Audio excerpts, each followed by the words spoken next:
Isagi Yoichi is absolutely insane on the field. There's a feeling of just superiority when you're standing on the field against people you know you are so much better than. And frankly, I hate to say it, but Isagi feels that way a lot of the time. He outshoots, outscores, outmaneuvers many people. And he continues to do this over and over and over again. Isagi Yoichi is an absolute animal on the field. And frankly, it sometimes feels as if there's no stopping him at all. He races down the field, and it seems as if no one is even able to keep up with the intensity he plays the game at. But at the same time, the whole mantra of, oh, his teammates first and this and that, it kind of slips by the mind of Isagi. He doesn't care about all that.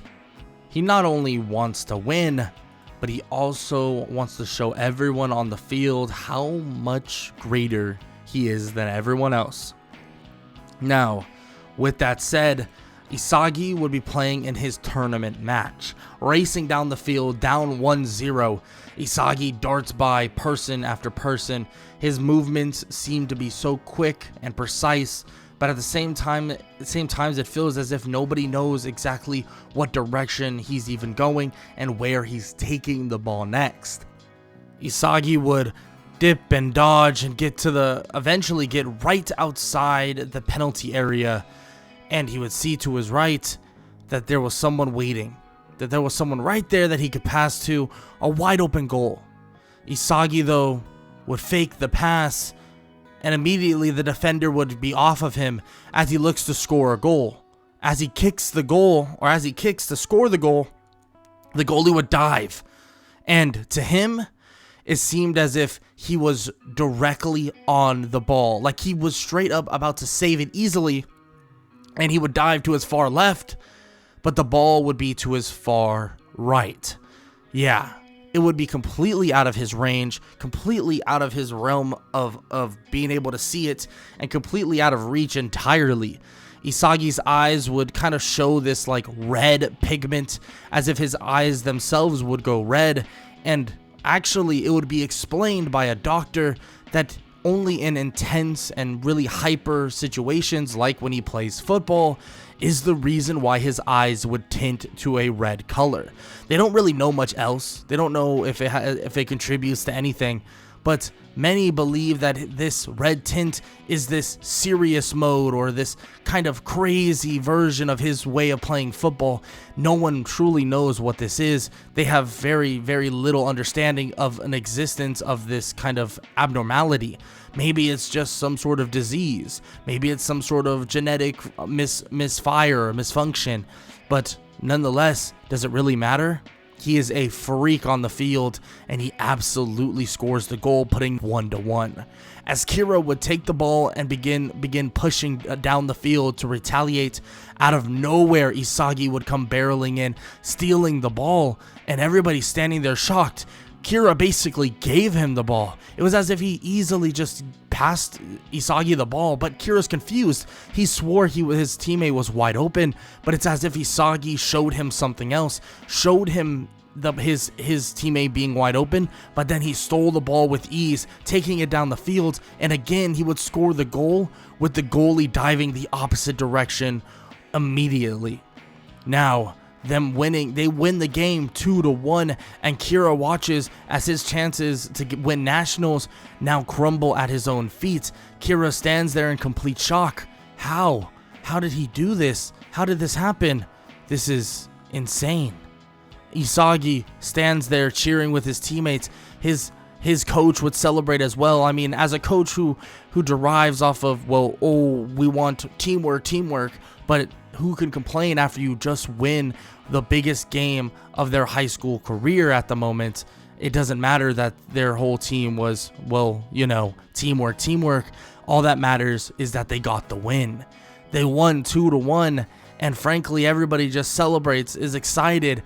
And Isagi, he celebrates with his team but he knows that his journey to being the greatest striker that he can possibly become is far from over.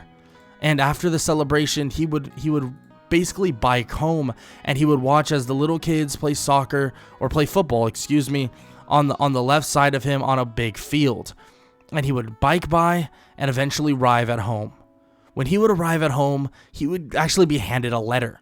This letter would read as an invitation to, well, the one and only Blue Lock. Isagi doesn't know what this is quite yet, doesn't even know that it's necessarily Blue Lock itself, but he knows that it's some sort of training camp, a training camp for the best strikers alive. So he decides that whatever this is, and if it makes him better, that's where he wants to go. He would then leave the next day, and when he would arrive at this so-called training camp, this giant auditorium, Kira would be there waiting as well. They would walk in together and be talking about the game that they had and just what type of player Isagi is. I mean, he's a freakish athlete and also an amazing player. But when he arrives and they begin listening to Jinpachi Ego, they can tell that this whole scene, this whole thing that's going on is far different than they could possibly imagine. Jinpachi Ego has set them up for something greater than they could possibly imagine. Jinpachi Ego has now brought in a new age of Japan strikers.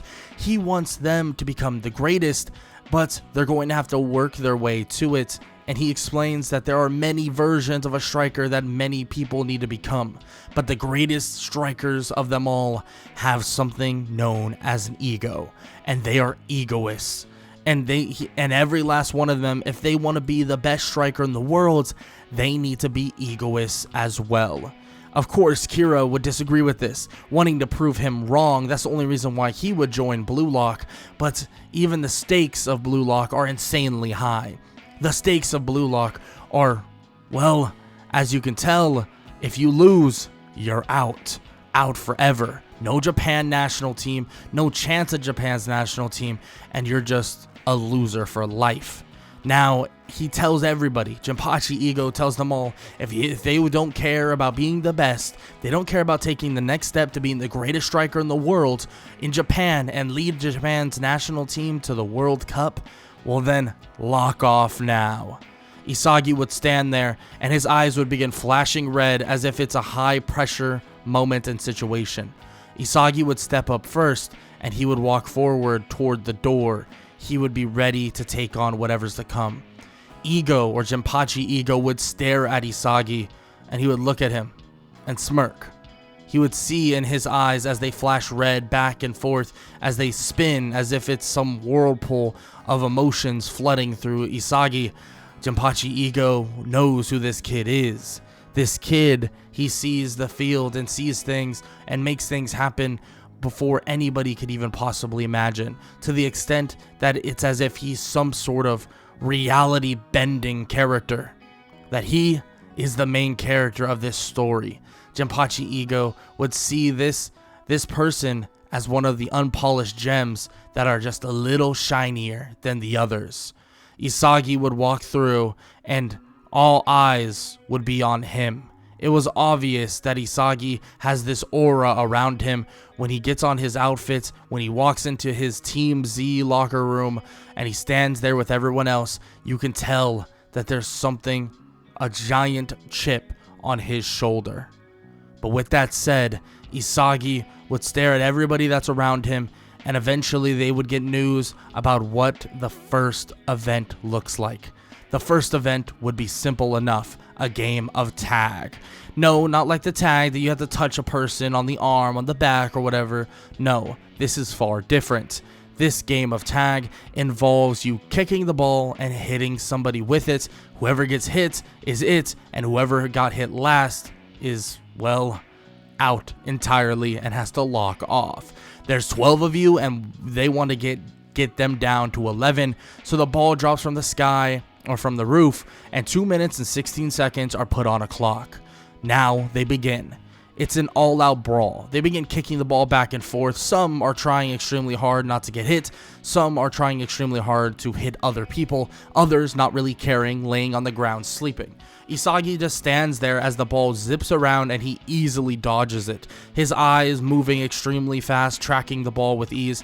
And on top of that, his eyes flickering and also staying this solid color of red. Everybody kind of sees his eyes and kind of are off-putted by it.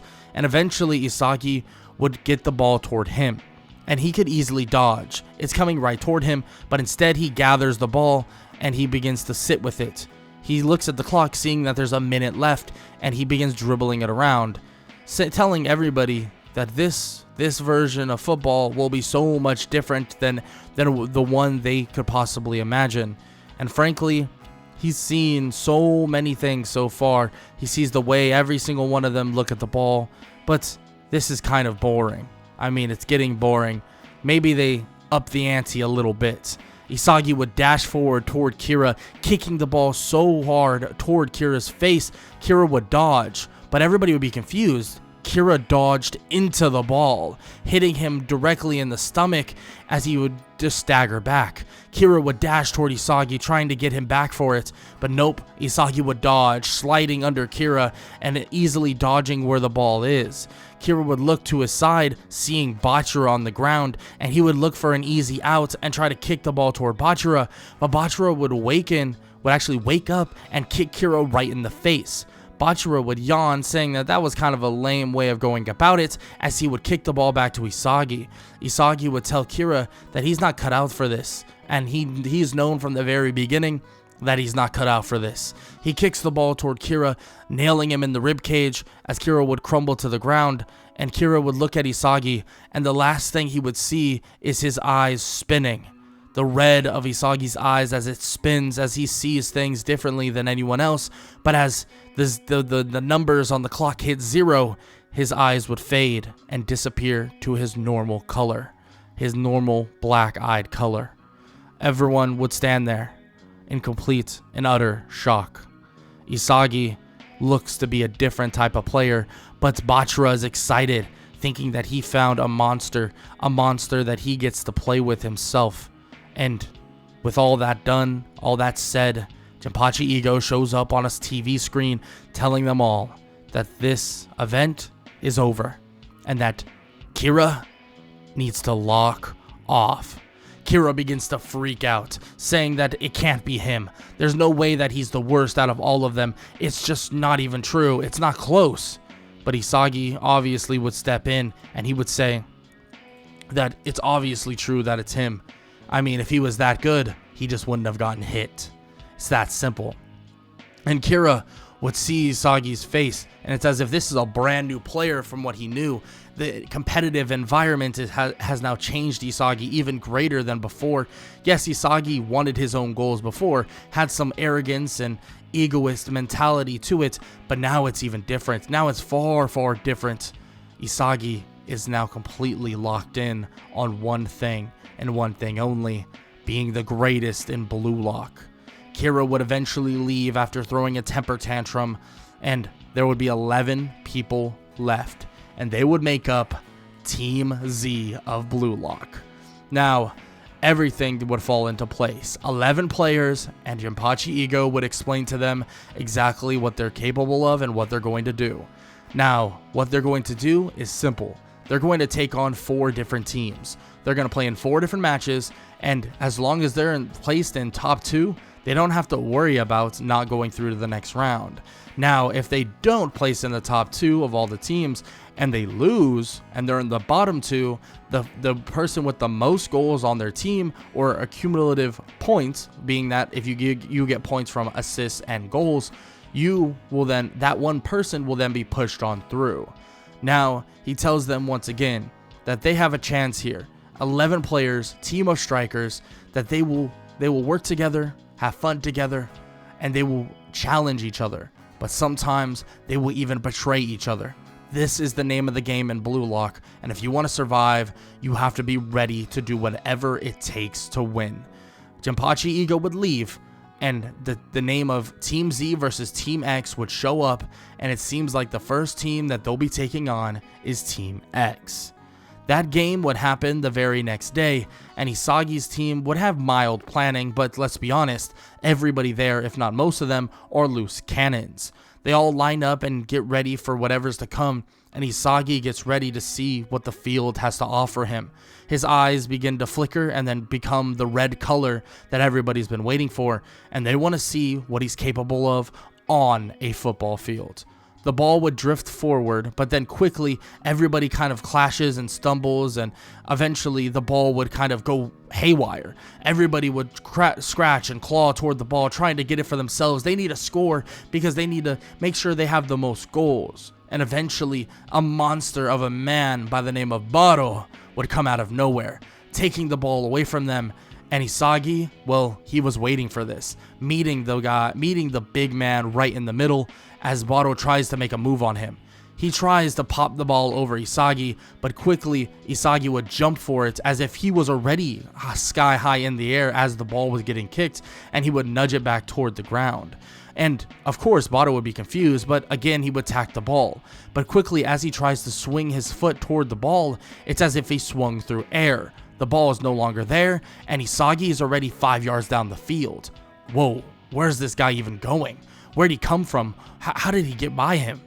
Isagi would dip and dodge through the entire team, and Bachira would watch this as he takes off down the field too, looking for a pass from him. Isagi would immediately chip the ball toward Bachira, and everybody on the field on the other team would look at this shot as if it's as if it's being shot as a goal. No, not everybody. Only people in the line of sight of Isagi. It seems as if one person in front of him, one to the slightly right of him, all reacted as if it was being shot as a goal, but the other people around him were reacting as if it was a pass to Bachira. But even the pass was hard to track. Bachira would get the ball, dribbling by one and then by another, nutmegging and dodging, but eventually when Bachira gets to the last person, the other person just completely whiffs on Bachira, like absolutely attacks the ball to his far left when the ball wasn't even there. It wasn't even close. But who was staring toward that direction? Isagi was.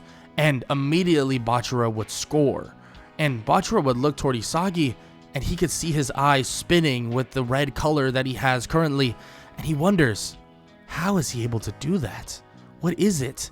People think of it as some sort of disease, as if it's something about him that is bad. It's a genetic malfunction. It's something that wasn't supposed to be that way.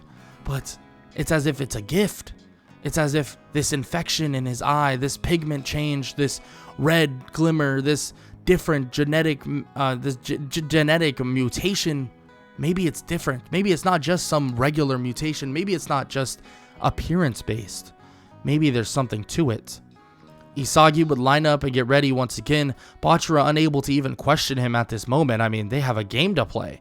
And Baro would look to take the ball and score, but it's as if Isagi, his defense was perfect to stop Baro. It was impossible for Baro to even get by him. It's as if his simplistic way of playing football just makes it so easy for Isagi to steal it from him. He steals it from him and lines up a pass for Kunigami, a beautiful one. In fact, Kunigami gathers it, and he gathers it with relative ease, shooting and scoring his first goal of the game. Now, this is a pretty damn good start if Isagi thinks so. I mean, and the whole team thinks so as well. Isagi's team feeds off their hot start and begin to completely lock up and dice up not only Baro, but his entire team. Baro is talented, extremely talented, and could score, but his simplistic way of playing football is easy for Isagi to see. His brute strength, though, would allow himself to actually outmuscle some of the players and would lead to Isagi kind of getting outplayed in one possession. But at the end of the day, when you outplay somebody for the entire game and they get one possession on you, it doesn't really matter.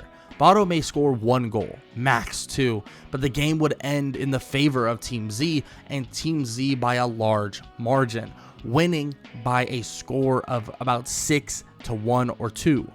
Now, the game may be over, but it's obvious that these teams will only get better from here. Baro was a kind of a weird exception. His team kind of didn't really do much, and maybe that's because Bato's kind of hogging the ball all the time, but the miscoordination and so on and so forth, it's as if his skill alone wasn't able to get his team into the swing of things, so everything crumbled at its feet. Even with that said though, they don't need to worry about that, they just need to worry about getting better as a team. And eventually they would have a conversation about what's going on in terms of their team coordination. They would speak about what they could do, what they were doing in the game, and frankly, who they should basically flow the ball through. And of course Isagi wants the ball in his hands. Many others would argue that they want the ball in their hands, but obviously Bachira and Kunigami would say that Isagi seems to see the field different than everybody else. And did you see the type of things he was making the other team do even when he didn't have the ball in his hands? It's as if he was making them kind of and forcing them to like do different things that they didn't even want to do, or certain things that they were seeing that weren't actually happening. And of course they would question him about this, and Isagi would say that it's just a family secret, something he can't really speak about at this moment, but he tells them maybe in the future they'll speak about it. But he says that the short story of it is that it's all in the accursed eyes.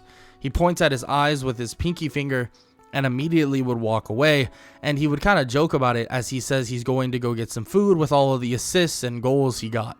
And everybody stands there and they're kind of taken back by his nonchalantness, but at the same time how good he was on that field today.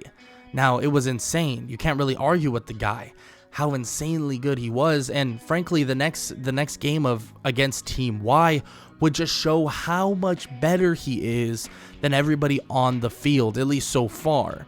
And once that game against Team Y would begin, I mean, the simplistic ideas of their game plan with Nico and Okawa, well, it just wasn't even close. There wasn't enough duality with everything that they wanted to do, and there wasn't enough kind of going on. They would try to strike quickly with Okawa's speed, but Isagi would read it and forcing Nico to make a pass that was just completely wrong. The ball would get stolen by Raichi as he races up the field, but Isagi would look at Raichi and tell him to pass it. As he stares at Raichi, it's as if Raichi's body moves on its own, kicking the ball toward Isagi. Raichi's confused. Why did I kick it to him? What's happening? Isagi would look down the field, finding Kunigami down there for an easy goal from him. Raichi would tell Isagi that whatever he did, knock it off. He doesn't want to give him the ball just for the sake of it. He's forcing him to do it. But Isagi says he's not forcing him to do anything.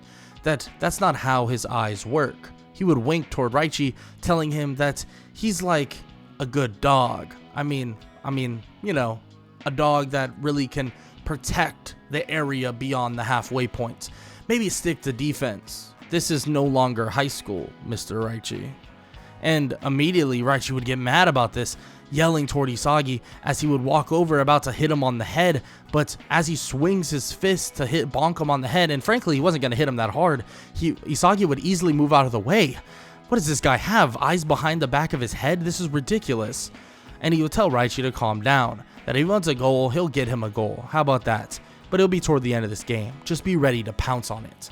Isagi would kind of just peter him off and let him go away, and eventually would continue to pile on the goals with Bachira, Kunigami, with Gagomaru, and at the end of the game, toward the last 5 minutes, he would see Raichi racing down the field, saying that and telling him that the loser did say that he was going to give him a pass.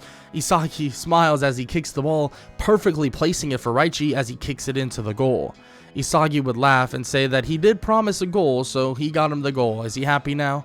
And of course Raichi would shake his head, saying that he should be scoring way more. Isagi says that's just not how the game is right now, and if they want to win in the long run, they need to conform to their talent. I mean, look at our goalie over there. I mean, he's a striker, right? He doesn't want to play goalie. I mean, who would want to play goalie? That's lame.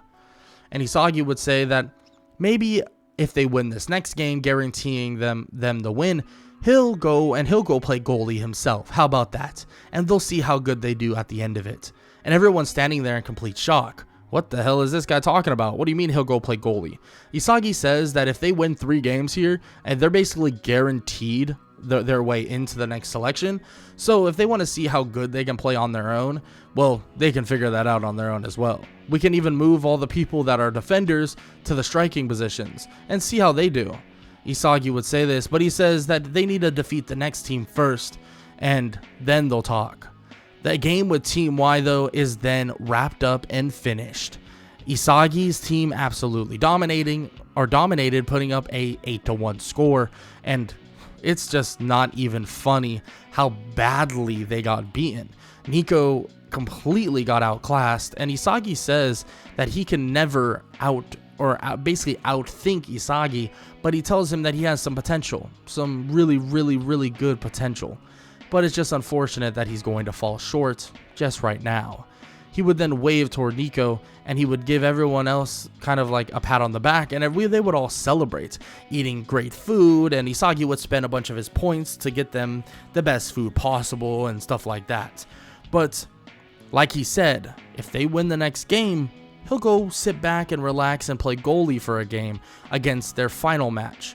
But their next match against Team W is against the Wanama Twins. And Isagi says that once they defeat them, they won't have to worry too much about it.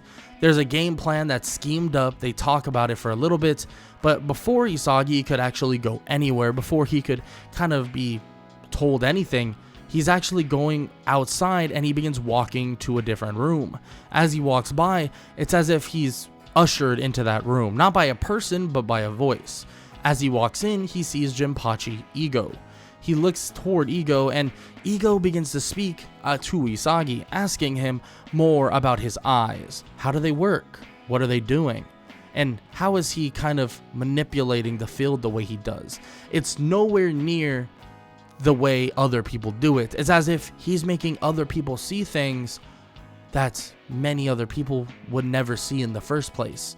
And Isagi tells him that since he's the owner of all this, and he graciously gave him this opportunity, he'll let him in on a little secret. The secret is his eyes kind of give this hypnosis state off. He hasn't been able to do it on a large scale, only through his minor vision. But he begins to say that the more he uses them, it's as if the wider his vision gets.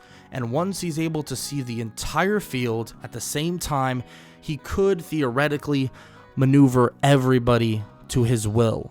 Literally, putting them all under this hypnosis, he could make them see, shoot, an American football. Shoot, he might be able to make them think that they're literally playing American football. In which Jinpachi Ego looks at him and he tells him to stop messing around. That he's obviously joking to that extent, and Isagi would raise his hands. Okay, you caught me. But some of that was true. I swear, some of it was. But still, I'm not going to give you all the information. What's the fun in that? Like you said, we're a bunch of unpolished gems. So I want to see what you can make out of me first, and then we can speak on what my abilities are. Of course, Jinpachi Ego is confused, but also intrigued, wondering that if this kid has some microchip in his brain or something. Like, how did he even get to this point? But Isagi says that it's a family heirloom. It's just, genetic. He would laugh about it, and he would say that it's been a pleasure speaking with him, and he's sure that he'll be speaking with him very soon again, because he assumes that the levels of this entire place will only increase more and more and more. Isagi would give him a peace out sign, and he would walk out the door. Ego would think to himself that the kid, he's very ominous, but interesting. Very interesting. So Ego would look intently at his computer at the team of Team Z and then the team of Team W. He wants to see how he approaches this match of Team W and see how he truly can manhandle and show exactly how much greater he is against this team. But that's going to have to wait until the next part of What If Isagi Had a Sharingan Weapon. Now it's time for Match 3. Match 3 is the determining match that would change everything, or at least kind of cement them into going into the next selection. Match 3 is against Team W, and more like the team with the Wanama twins. Team W is a simple team in some ways, you could say. But Team W is headed against Isagi's team, in which it seems as if with Isagi at the forefront, they're practically unstoppable. Isagi sees things better than anybody could possibly imagine, and the tandem of the Wanama twins, it doesn't change much. Because once the Wanama twins start racing down the field and try to coordinate their attacks, it seems like their coordination begins to crumble extremely fast. It seems as if every time they do one dribble, one pass, one take, it seems as if every time they try to juke, dodge, weave, anything, it seems as if they're going the wrong direction.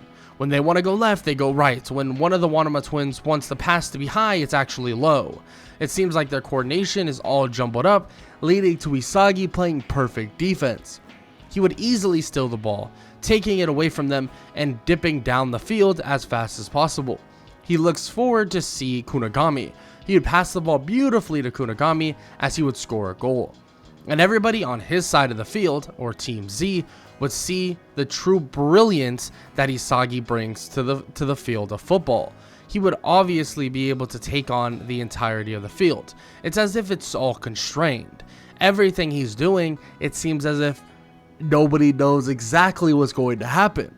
In which that's the perfect aspect of what he's doing. His eyes more or less show him and show others different things. Isagi sees true reality when everybody else doesn't see that at all.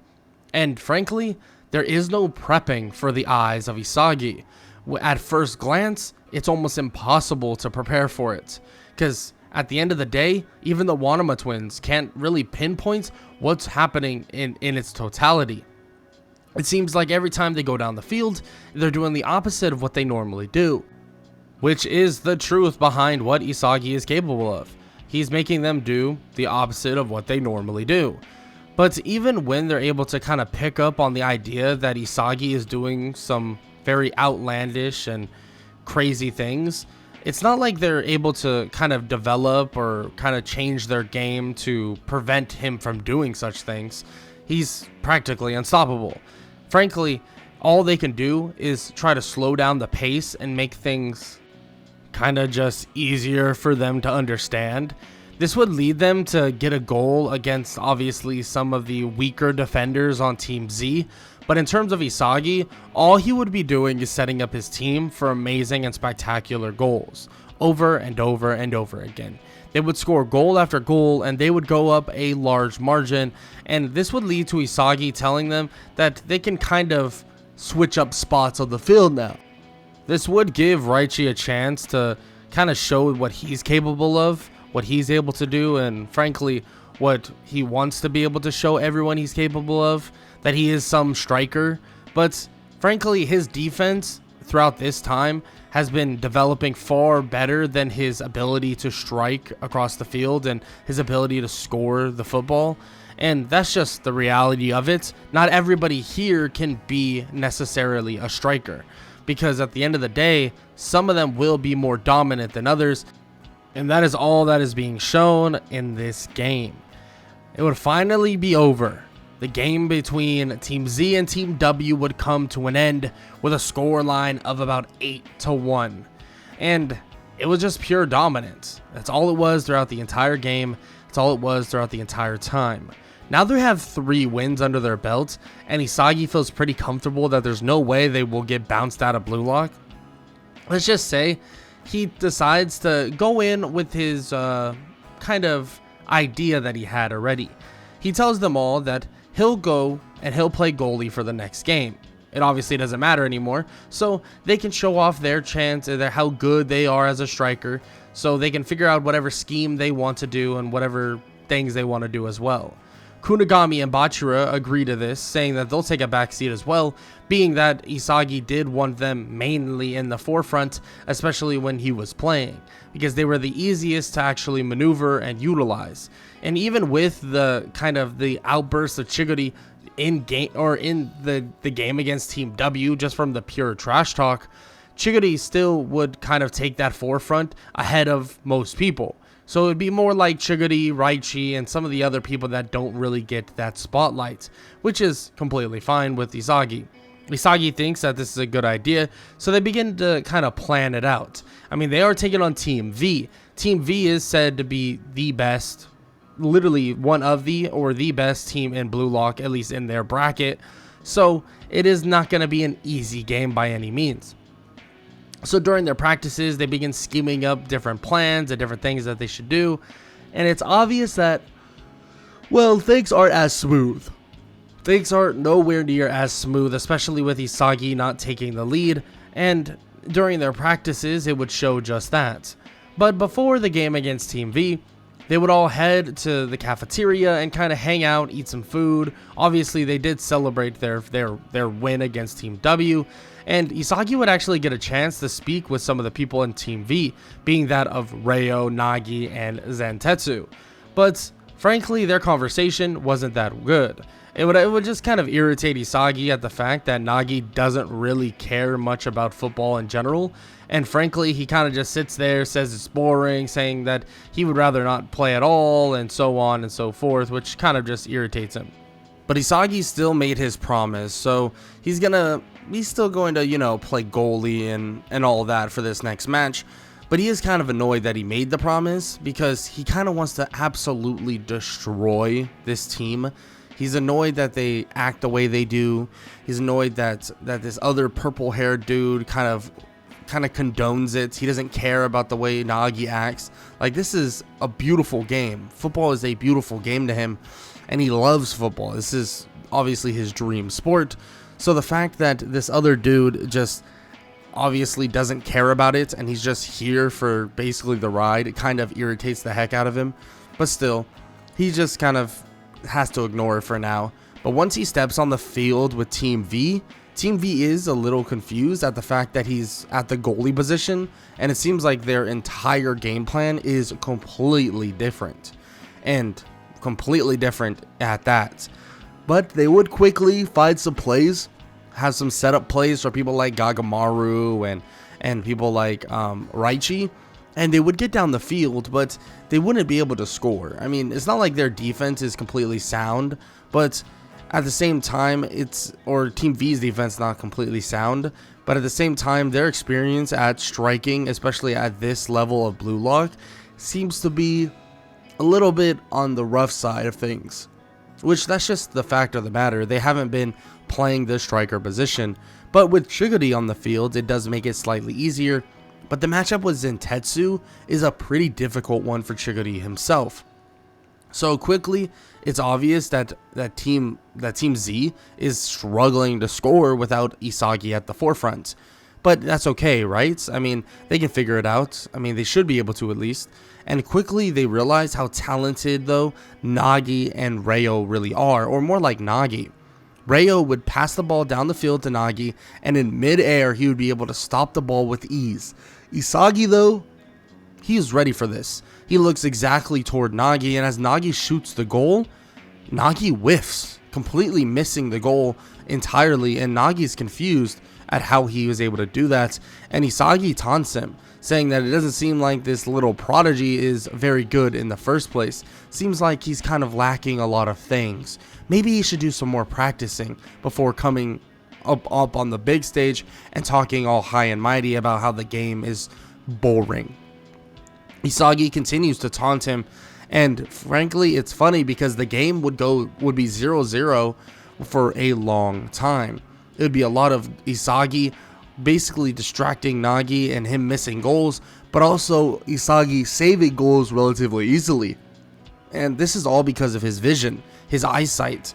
He can see everything that's happening and also manipulate different strikers to missing goals. He didn't think it would be this easy, but it's actually kind of funny that it became this easy for him to stop. And throughout this time, let's just say it continued to be a struggle fest for both teams.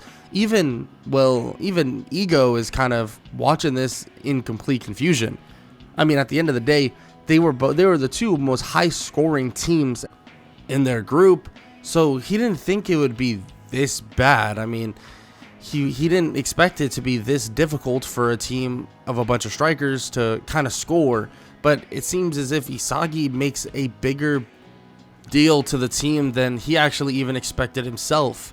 But eventually, with the clock ticking down and it being 0-0, Isagi would eventually save one of the goals, and he would kind of tell them that they really need to switch up their game plan if it's going to be this bad. And Isagi would look at Chiguri sprinting down the field, and he would immediately boot it as hard as possible kind of toward him, but in a perfect position. And from even where he was at the goalie position, he begins manipulating the people around Chiguri. And as he does this, he sees as Chiguri breaks free, he's wide open, and eventually he would score with very little time remaining, and Team V, excuse me, wouldn't have enough time to even retaliate. They would score and they would win 1-0. Yeah, the lowest scoring game they've seen really ever, and frankly the lowest scoring game and kind of a very unpredictable game at this, especially with two teams that have outscored their opposers kind of by insane margins. But still, the game's over, and Team Z goes 4-0 in their bracket, and Team V goes 3-1, which puts them at a second place, and a pretty solid second place at that. With that said, though, there's a lot more to do, and when they arrive back in their locker rooms, Jinpachi Ego would speak to them all, talking about what they're going to be doing next and what was the point of all of this.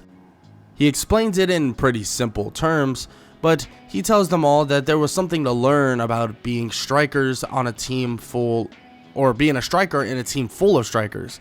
And he explains to them all that they really needed to find their own way, find exactly what they were capable of and how they could work together, especially in this unorthodox place. With that said, though, now they're going to be working on their individual performances. It seems as if, Jinpachi Ego has a plan for all of them, especially when he tells them all that for the next day or so, they're going to be completely working and training extremely hard, getting their bodies and conditioning them properly so that they are all completely ready to go. The training would then put them all in a position of obviously being ready for the next part of their entire Blue Lock experience. But the next part is actually part of the second selection, which is Blue Lock Man. Blue Lock Man is a interesting thing. It's a hologram, but it's an interactive hologram, and it's the perfect goalie. And this Blue Lock Man actually is extremely, extremely good. And frankly, it just seems that everybody, or at least most people, will struggle with Blue Lock Man, because it seems like Blue Lock Man is kind of just reading everything. But what happens when Isagi faces off with Blue Lock Man? Can he manipulate Blue Lock Man how he does everyone else? Not exactly. His eyes literally do not work on him at all. And it's actually kind of irritating for Isagi, but that's fine. He kind of doesn't have to rely on his eyes to win. So he begins to push himself, stress his body, and even develop more and more skills outside of his eyes, which this will only help him in the long run, making him even better of a striker. Because eventually he would score his 90 goals or his 100 goals in 90 minutes. And frankly, he would see absolute insane progression for himself. His confidence would be at an all-time high. And when he walks out and he sees the people there waiting, he's ready for whatever is to come. He walks over and immediately sees Bachira, and Bachira would say that they should join a team together and that they should basically be a duo, in which Bachira has excelled so far as well, even further than he would have in canon. But eventually someone else that would even surprise Isagi would walk up to him, and that would be Nagi. He's not sure why, but Nagi would question how he was able to basically make him miss, and how he's able to make him whiff on all of the goals. And Isagi would shrug and say maybe he's just not as good as he thought he was. Maybe he's just a fraud. And of course Nagi would kind of be off-putted by this, but then he would say that that's just not the case. There's no way. He must have some special aura or ability And Isagi would kind of shrug it off and say he's not going to give his secrets to the enemy. He's going to be facing off with him, so there's no reason for him to give secrets. So Nagi would eventually stand there and be confused, but then eventually say that how about if they're not enemies? How about if they're teammates? He wants to join Isagi's team.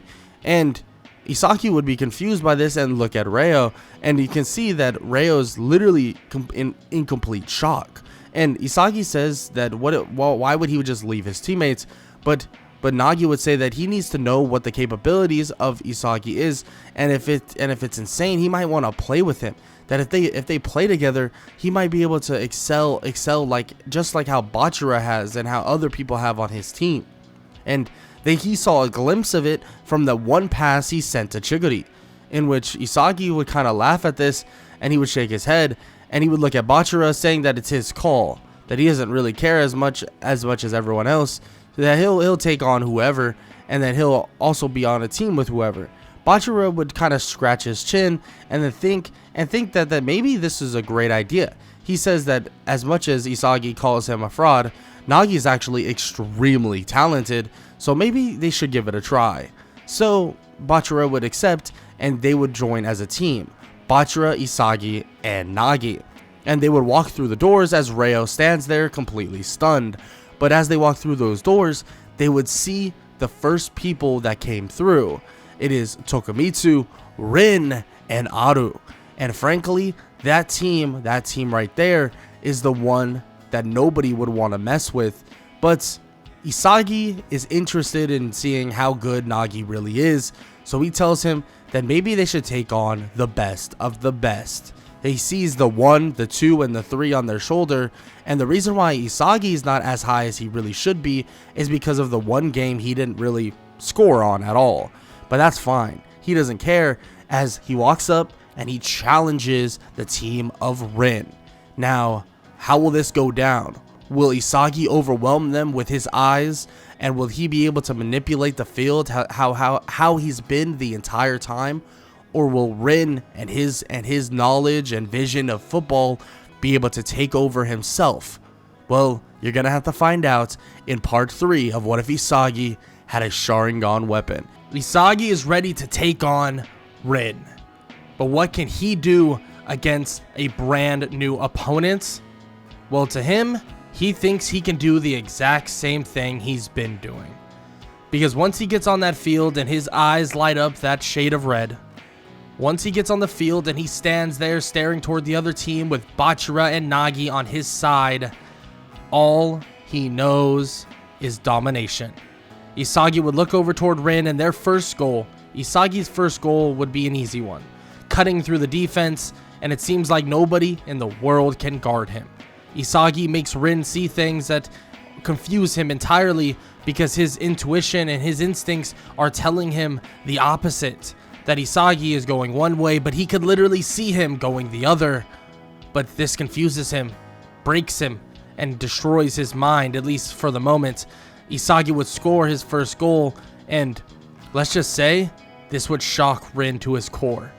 Immediately, he would go and try to score a goal off of kickoff, but when he kicks the ball, he would miss. He doesn't understand how, but then he has a realization. He just missed a goal that he felt was right there, but no, the rod on the crossbar was lower. He's confused. This is the first time he's ever seen this. Like, is he psyched out, or what's going on? Aru and Tokumitsu try to get their head back in the game, because even them, they think they're seeing things that aren't actually there. What's going on? Eventually, Bachira would get the ball himself, and he would dash by, juking and dodging and everything, and it would be so obvious that Bachira has such an advantage over every single person that is there. It seems as if his dribbling and his style of play just complements Isagi's vision and his ability to manipulate the game so heavily that it makes it so easy for him to dip and dodge and then score. It's honestly a sight to see. Even, well, the one and only Jinpachi Ego is currently watching, and he is in a complete and utter trance. As he watches this, he can't believe what he's seeing. He can't even comprehend it. He thinks that these three people right here, the combination, what they're doing, It's absolutely beautiful. And it's something and a sight to see for a million miles. He's excited to see this, and he's never seen Rin fall behind so greatly. I mean, he's watched Rin dominate every single person he's come across. And the fact that he's watching Rin get a taste of his own medicine as they speak is absolutely insane. He watches as Isagi picks and prods the brain of Rin, destroying him mentally and humbling Rin to his core. Isagi knows how talented Rin is. I mean, come on, it's pretty apparent and it's pretty obvious. And frankly, it just continues to be a domination.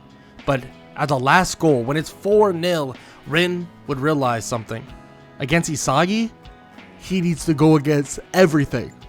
Everything he sees, he needs to rely on his instincts, and he needs to think the opposite. And as he does this, he would find an opening, and he would score a goal that was unmissable no matter what.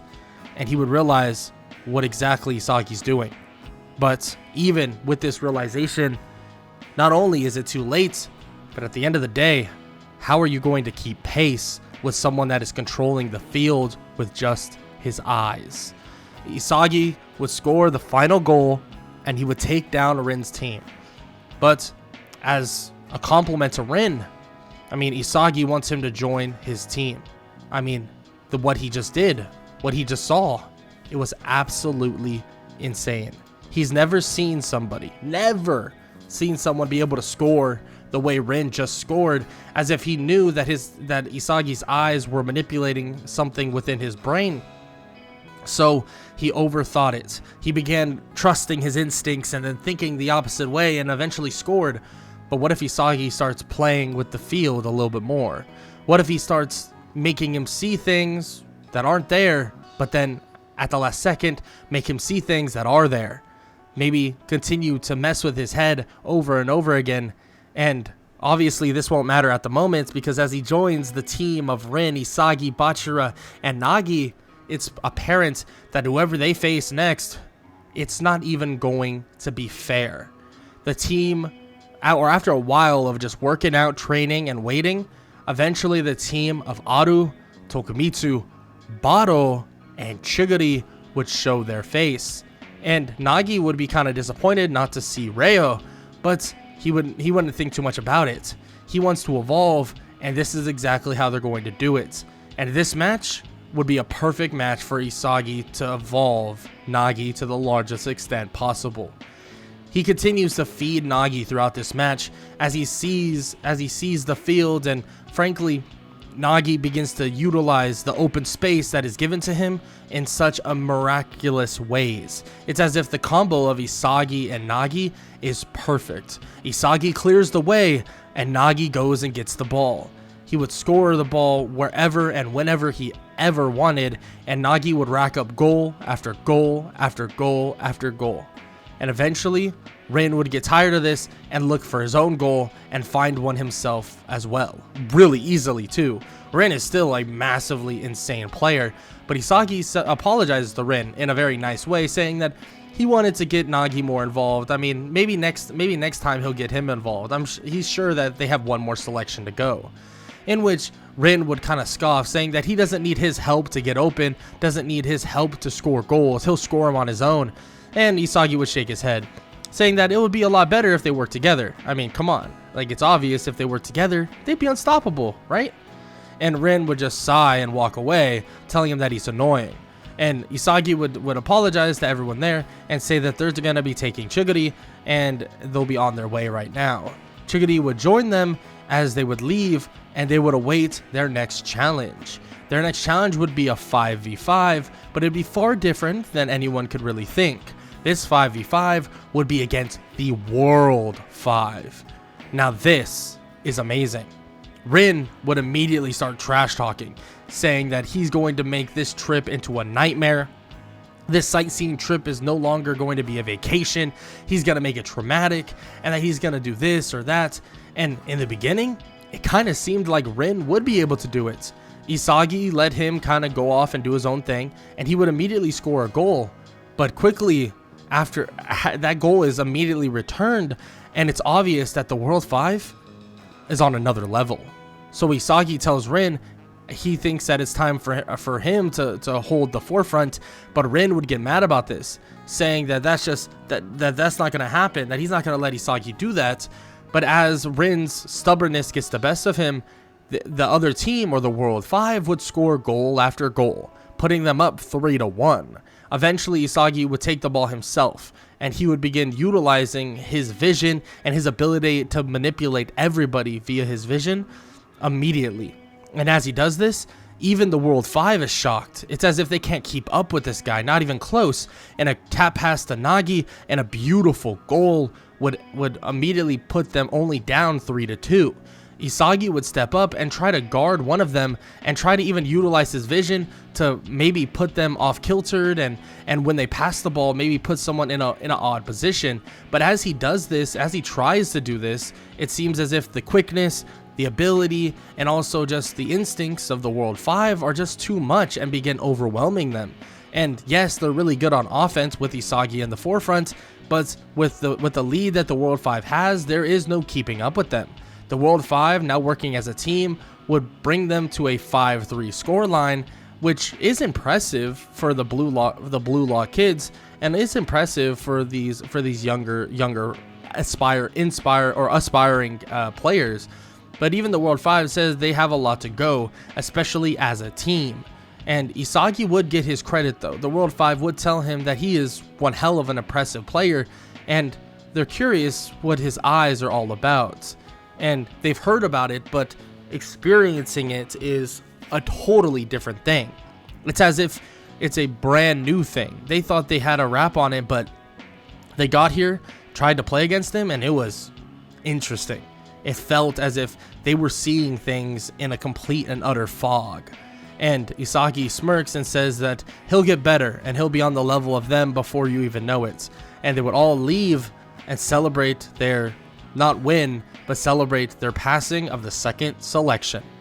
The second selection may be over, and they await everybody else to arrive, and eventually they would do just that. But unfortunately, as Isagi waits, he sees that the one and only Kunigami is nowhere to be seen. This makes a pit in his stomach drop, and he's concerned, wishing that Kunigami would have had another chance, wishing that he could come back. But there's no time for that. He watches as someone else takes Kunigami's place, and as he takes his place, he tries to take a swing at Isagi, a kick in fact, but Isagi easily dodges it and immediately would push him to the ground. As he pushes him to the ground, he would say that he's got to be a lot faster than that. I mean, he could see that he telegraphed that kick, and he can see that he's slow, weak, and all he can do is take a cheap shot. And Isagi laughs at him as Jinpachi Ego would eventually show up on the screen. Jinpachi Ego would explain or tell them all to calm down and then explain what's to come.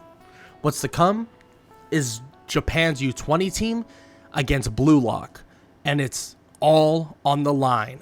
Frankly, it is winner takes all, and if Blue Lock loses, the Blue Lock facility, the training, all of it goes down the drain. Now, how will Isagi do? Well, that's a story for another day and another time. But if you enjoyed What If Isagi Had a Sharingan Weapon, then make sure to show some love. Leave a like, leave a sub, and leave a comment down below. All that good stuff, and I hope all y'all have an amazing day. Later.